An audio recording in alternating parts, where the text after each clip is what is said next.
Namaste and welcome back to Waking Up with Mindful Serenity. And we're going to continue with the little exercise of answering a question from the jar within a 3-minute time frame. I'm going to reach in and pull out a question. I'm going to have a brief look at it just to make sure that I can read the writing. And wow, this is a long run. Judgment isn't the same behavior that are so atrocious we're supposed to judge the person who commit them.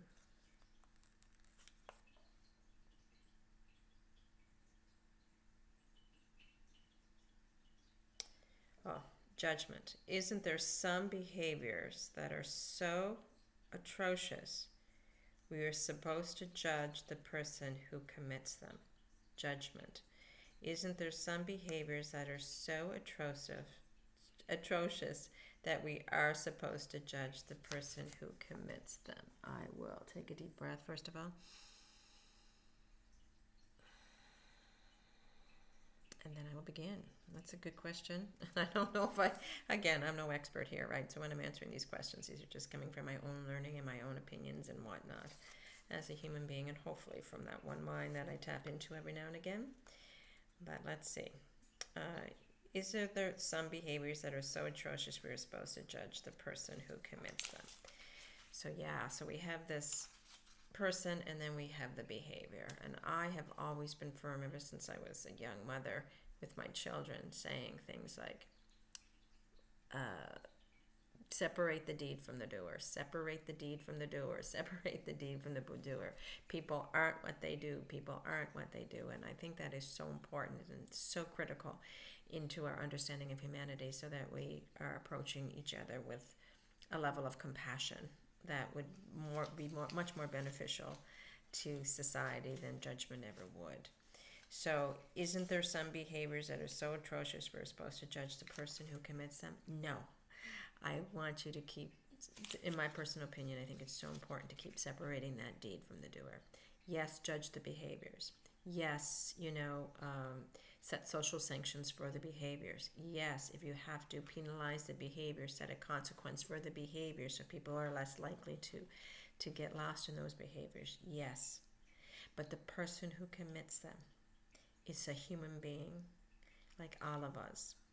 And the most important part of that human being is not the human that has the ego and the personality and is focused on the body and gets lost in all the human drama, but it's the being that's inside the human being, witnessing this human do what they do.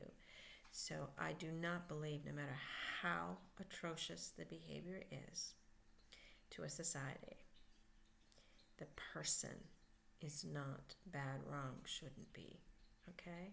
The personality part of the human being is, yes, you see, personalities do crazy things. I don't think any personality is healthy, and some personalities are less healthy than other personalities. Some personalities get lost in,